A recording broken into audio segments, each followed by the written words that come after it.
Arsenal women had a bit of a rocky start to the season, having to face Man City and Chelsea within the first 4 games, and we still had players returning to full form from injuries. We managed to get a point against Man City, and although we came away with a point against Leicester, it wasn't the best game, and then a 0-0 draw against Everton. It felt pretty similar to last season, not finishing on chances and not getting the 3 points, and it felt like the clock was ticking for Jonas, which was a shame because he did get us to a Champions League semi-final and 2 Conti Cups, but he just wasn't getting the best out of our players anymore. With a 5-2 loss at Bayern and then a 2-1 loss against Chelsea, we then seen Jonas resign. Rene Slager stepped up as interim manager, which seems to have brought the hunger back in the team, and you can really see that togetherness again. She's given us consistency and results, with 10 wins, 1 draw, and through to a quarter-finals in the Champions League. The game against Man United wasn't good at all, and we really should have won. They didn't really challenge our defence or our goalkeeper, and it's hard to see Arsenal control the game and then drop points like they did against United. But the game against Brighton seemed the team look a lot more confident. They were taking chances and creating them, and we just looked like we were playing with much more freedom. The team is evolving under Renee, and there is progression within the squad. Defence is sitting higher, and Russo is playing more central, and she is on top form at the minute, and it's probably the best I've seen her play in the season. I agree. Although we did say goodbye to Viv Miedema and Chloe Lacasse, it was a warm welcome for Rosa Kafaji, Daphne Van Domsela and Mariona Caldente. And it's nice to see a bit of rotation within the team, but I do think Kafaji needs more minutes. She was a great impact against West Ham. It's been lovely to see Lena Hertig back after a year out and Leah Williamson return into form, looking a lot happier under Renee. Frida Marnham has had a great start to the season, and I'm really looking forward to seeing the season starting again. But the questions going into the new year still remain. How far will Arsenal go in the Champions League, and will Renee Slager stay on long term? Arsenal suffered a rocky start to their WSL campaign this season. A poor run of form at the beginning saw the end of Joe Montemurro's time at the club. The club were able to progress through the Champions League qualifiers and into the group stage, but following a very poor 0-0 draw at home to Everton, a disastrous collapse away in Bayern Munich, and then finally a 2-1 defeat at home to Chelsea, which saw fans wave mock P45s in the crowd and graffiti asking for Jonas to depart under the railway bridges outside Emirates Stadium. At that point, his position was untenable at the club. So he exited stage right. And now Rene Slehers, who's one of the backroom staff, has come in as interim manager. And under her stewardship, results have improved. Arsenal are on an 11-game unbeaten run in all competitions. They have recovered some of their WSL form. They are now third in the table, just 1 point behind Manchester City. And more importantly, in Europe, they are now in top of their Champions League group. They have qualified top of the group. They've overtaken Bayern Munich after a thrilling 3-2 win in a very rainy and windy Meadow Park, and can look forward to the draws in next year as one of the top seeds as we go into the quarterfinal stage. As for the rest of the season, obviously the winter break, there's hope. There is time recording, it hasn't happened yet, but there is hope that Renee Slehers will become the full-time manager. That is present. This seems to be the only viable candidate. There isn't really anything else left in the market for a new manager, despite Arsenal saying there's a short list. Renee Slager seems to be the only real viable candidate. She's proved herself in these last few games, and Arsenal fans are hoping that at least this Christmas, Renee will be their number one, certainly going into the new year. Hi, my name's Jodi and I'm an Aston Villa women's supporter, and I'm going to do a little review of our season so far. So it's been a bit of a difficult start. We brought in Robert DePau over the summer because Carla Ward unfortunately left. She felt like it was time for a new challenge, step away. Obviously, we had a couple of great years with Carla, really strong, really knew the foundations of our squad, really brought in great different, lot of different characters, a lot of different established. Rachel Corsie as captain, which I think was a really, really key part of her time in charge. And I feel like Carla knew how to get the best out of her players, but she struggled a bit in the last season. But anyway, Carla's left. We brought in Robert Powell. On paper, I thought he looked like a really brilliant replacement. I thought he sort of had the credentials from his time in Holland. He'd been around the Dutch national team. He brought with him Chastity Grant, which I thought could look like a great young talent. She's winger. Obviously, DePauw's since been sacked in the last week or so, last couple of weeks, depending on when this is going out. But for me, we have strengthened our squad this summer, and I think the squad at the moment is the best it's ever looked for Aston Villa, and I think that was shown in that West Ham game last weekend when we managed to achieve such a great scoreline against the Hammers. Goals from obviously Daly as well, who's really been isolated in that midfield. But of course, the power bringing in the summer, Missy Kearns from Liverpool, a huge signing, Kate Robinson from Brighton. We were really strengthening and taking players from teams that we were really competing with in the WSL. So it was really strange that we weren't doing so well under the power, and then I think it was sort of clear that it was the manager that wasn't quite right with the team. I think there was a lot of players he's not got the best out of yet. I know Gabby Nunes was a bit of a later signing in that striker role, but I think against West Ham we really saw Sean Goater, who I'll get onto in a minute, our interim previous assistant manager. I think we really saw his game management be absolutely spot on. The players he put on at the right times. I think Ebony Salmon had a great game with Sean Goater in charge. I think she could really come into her own next year. She'll be my one to watch personally. I think Sabrina D'Angelo, I'm quite happy with. I'm quite happy seeing her. I think we've still got Anna Lee to come back and offer something as that backup goalkeeper, but I think she could really challenge for a bit of game time, especially in the FA Cup, hopefully, in January with Dawn Bristol Rovers. I'm trying to think who else I want to give a little nod to. But I think Lucy standing fourth, I will say her experience. I think we've got some great experience in the squad, standing fourth being one of them. Jordan Nobbs, obviously, is a WSL legend. I'm not sure if I see her in our strongest midfield. She is fantastic, but I think she could be rivaled for a place a little bit in our midfield with how strong it's been. But for me, a lot to be shown this side. But one thing I will say is the fullbacks. We've played with Sarah Malin and Mas Pacheco for the last couple of seasons, and in my opinion, they've never put a foot wrong. And with the power at the start of the season, they've been replaced for Noelle Moritz, or who else is coming at fullback? Moritz has definitely played on the left, and I know we've had Anna Patton, Lucy Parker in at centre back. Dan Turner for me, another standout player. But I think if Sean Goater is to stay, I know we're in a similar position to Arsenal with Renee Slagers, like if she's to stay as manager there. But I think that Sean Goater, he was assistant to Gareth Taylor at Manchester City. I think he could really do well with Aston Villa side. He looked positive. He looked like he knew what he wanted to implement on the touchline against West Ham. And I'm sure against Charlton too with that scoreline, when unfortunately we did go out of the League Cup. But I think I'd love to see Sean Goater get a chance as a manager in the WSL, as a head coach. And if not, possibly this might be a bit wishful thinking, but maybe someone like Casey Stoney could do a really great job in charge. She'd be my dream manager. Other than that, I don't really see too many options at the moment. So I think potentially Sean Goater, especially to the end of the season, we can stick with him because results have improved immediately. And I think that could be a good way forward. Villa's season so far has been extremely interesting. Full of highs and lows, because like the first few games where we were competing against the top teams, we really held ourselves against them. We held Chelsea to 1-0 for 90 minutes, so it was incredible. Like, we were really playing as a team. The tactics were great, like nothing to. But then we started losing against like the bottom half of the table, and there were games that we shouldn't really be losing if you consider how we played against Chelsea. And you were looking at how the opposition were playing. There was a few like substitutional errors, a few like tactical errors. Like it seemed like we couldn't move on from the tactics that we'd already like decided pre-game.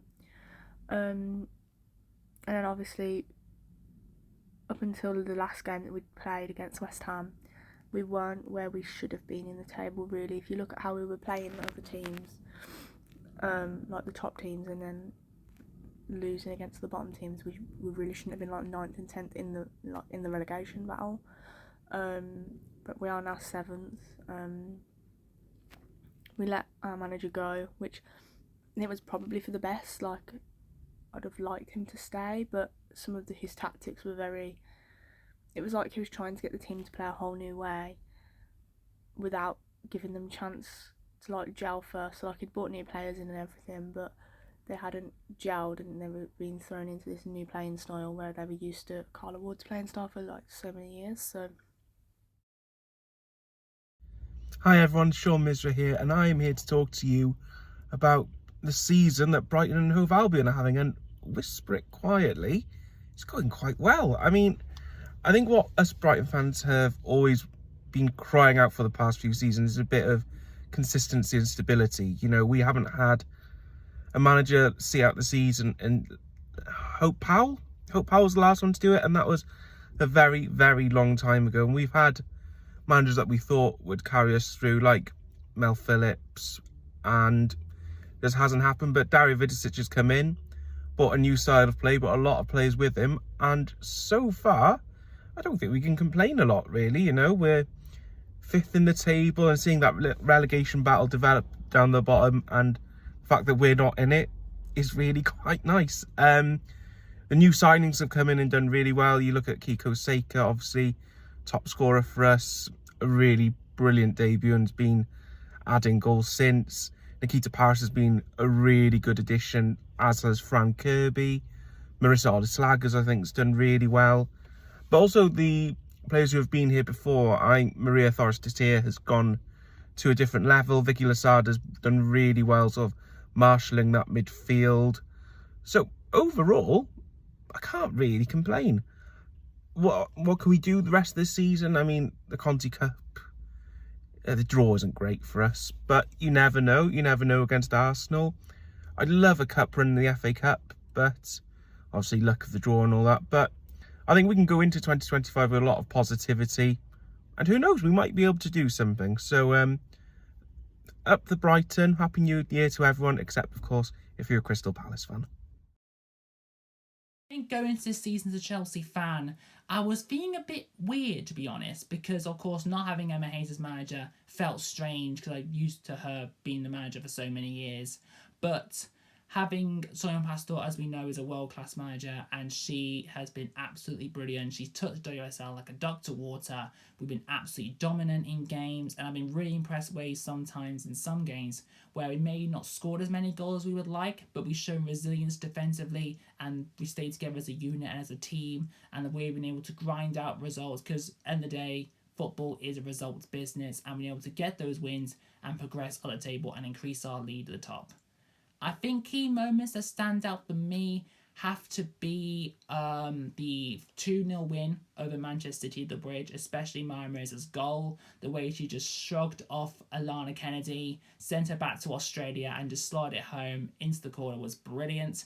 And of course the 2-1 win away at the Emirates against Arsenal, and the way we just absolutely destroyed them in that first 20 minutes. And even though they got a goal back before half time, we're under a little bit of pressure, we still stayed resilient, we stayed strong, and we got the W, which ultimately cost Jon Zadabel his job, which made it even more sweeter. I think in terms of players this season who have been really impressed with, of course I have to say Maya Mirza. For me, she's one of the best strikers in the league. Jojo Johanna has been fantastic. Gura Wrighton as well. Lucy Bronze, Hannah Hampson, of course, proving why she's England's number one. But the player I've been particularly impressed with is Sondi Baltimore. I think she's been absolutely brilliant, the way she's been able to own that left back position, and the way she's been able to not just attack but also defend really well. Because sometimes you see that we're attacking fullbacks, the way they like to press high but don't track back defensively and help out is really, really good to watch. And ironically, the game she missed for us, we didn't get the win.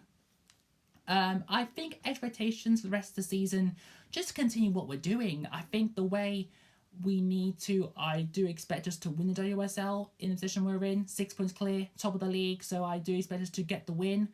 I also expect in the Women's Champions League to make it through those latter stages. Obviously, we're already through to the quarterfinals. I do expect us to progress through then to the semis. And if we avoid Barcelona or Lyon, fingers crossed, make it through to the final itself. And then if we can pick up a domestic cup on the way, we'll make an even more brilliant season and really silence those haters who I saw at the start of the campaign who were saying that Sion Pastor would flop as Chelsea manager. So in all, just continue what we're doing, playing well, getting the results, getting the wins. So fingers crossed it will come good at the end of the season. As always, up the Chelsea. Hi, I'm Dylan. I've loved the way that Sonia has come in and the team has performed under her and Camille. Our unbeaten start to the season shows that there was no need for us to worry about Emma leaving in the summer. Our squad depth has played a huge part in our successful start to the season, even without players like Sam Kerr, Lauren James and Neve Charles. And we're 6 points clear at the top of the table, which is good. My players of the season so far are Yo-Yo, Sandy, Baltimore, and the ray of sunshine, that is Micah Hawano. I'm looking forward to the rest of the season and I can't wait to see what we can achieve. Hi, I'm Megan and I'm a Crystal Palace fan. The 2024-25 season has certainly been one to remember as a Palace fan. From the highs of winning the championship, we've definitely come down to earth with a bump for our first season in the WSL. Losing 4-0 to Spurs and 7-0 to Chelsea wasn't the greatest of starts, but to come away from those games as we've done shows the mentality of the squad, something we've taken from our time in the championship. While I'm sure it wasn't a key moment, we lost the game. Playing Brighton for the first time in the WSL was definitely a highlight. It was great to be there and see the rivalry that is there in the men's teams still be there in the women's teams. A definite key moment for us, though, was beating Leicester away, a day where everything clicked into place to get that all-important first win. Even though we haven't had a win in the league since, I remain positive through seeing our performances that we will stay up, an expectation and a hope for the rest of the season. In the games we've lost since that Chelsea game, the losses have mostly been by a goal, which has come from an error and probably communication at the back. So moving forward into the second half of the season, shoring up our defence by potentially going into the transfer market and making use of the loan system that has worked really well for us in the past is a must. In terms of up top, I'm looking forward to seeing Elise Hughes return from her injury as the Championship Golden Boot last season. It will be really exciting for her to showcase her talent in the WSL, especially with her international team Wales making the Euros in the summer. Overall, the first half of the season hasn't gone too badly. The football's been decent and watching our new players fit in has been great to see, as well as our players that we've come up with. The fans have had a great time going up and down the country supporting Palace, but also at Sutton where we've made it our home, putting our flags up each and every week. I hope by the time the 24-25 season ends, Crystal Palace will have stayed up and will continue to show what it means to be Palace here in the WSL. Reins in after a lot of, let's be honest, a lot of mismanagement for a number of years. And how that, I think, will impact on the women's game, certainly for Everton women, I think can only be positive. I say today we've brought in a prominent forward in Kelly Gargo. I think that's how you pronounce her name. And I personally would like to see in the new year more signings come in. I think we are still short at the back. I do believe our captain, Meg, she needs a partner. I think we're probably a little bit light at full-back, certainly on the right side, although I'd like to see Izzy Hobson given a go. I think Sarah's mastering the left full-back position herself. And I still think this team's trying to find its identity, really. But when it does, I do believe we'll be absolutely fine. I think, obviously, we do tend to have to be one that we don't lose players. I think Hannah Bennison still hit us quite hard, but I do think with Hayashi we've replaced that. And finally, as well, you know, Everton will always deem the School of Science. We've always had a good youth setup, and I think that is very, very reflective in the women's game regards to Everton Football Club. I think, you know, Izzy Hobson needs to be the shining star. Not only did she have that great goal against Arsenal last season, every game I've seen her, she's come in, she's not let herself down. She can play in a multitude of positions. She's not really played centre-half that much, and yet she looked like a seasoned pro.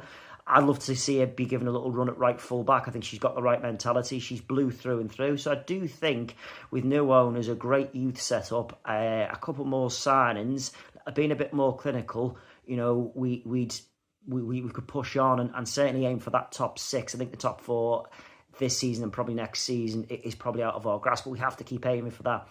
And also as well, Brian, if you can deliver us a little cup run, I think we were starved on both sides of a cup run. I think that would be nice. I appreciate the Continental Cup, the League Cup is where you blood the youngsters. That's absolutely fine. But let's say when we come back, Spurs at Walton Old Park, we owe them one for, I think, a bit of a controversial penalty last time. So onwards and upwards for Everton women. I'm really hoping, and I'm going to predict that the next half will be stronger than the first. Thank you. All have a good Christmas. Come on, you Blues. So this is my half-season review for Leicester City women, not currently sitting in where we maybe would like to be, in 11th place on 16 points. But one thing I will pick out is the Chelsea game. For one, I don't think anybody expected that. To hold Chelsea to a 1-1 draw was phenomenal. And I think the new year, maybe we'll see some good results and Leicester climbing back up that table.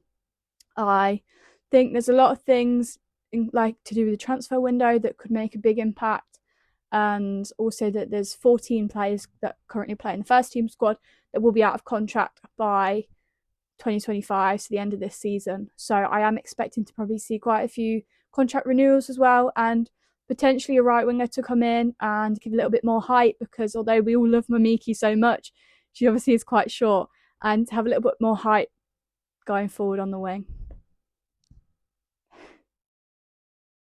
Hi, it's Stephen here with Liverpool Women's. And I suppose just giving a look back on the first half of our season, it's been a little bit disappointing, I must say, given where we performed last season and finishing fourth. A lot of people said we overachieved, and I didn't necessarily believe that because we had some great results consistently throughout the season.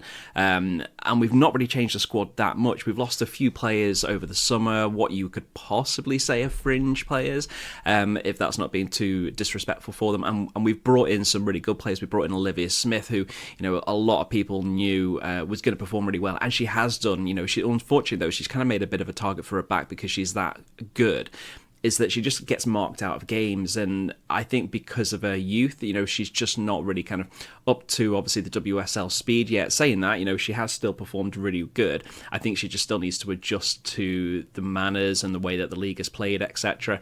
And she'll get there. So it's really positive in that sense. But yeah, we have dropped a lot of points where we shouldn't have early in the season, drawing games against Leicester and Palace, and West Ham, losing the derby to Everton to a very, well, say not even a controversial penalty. It just wasn't a penalty at all. But anyway, I'll get off that.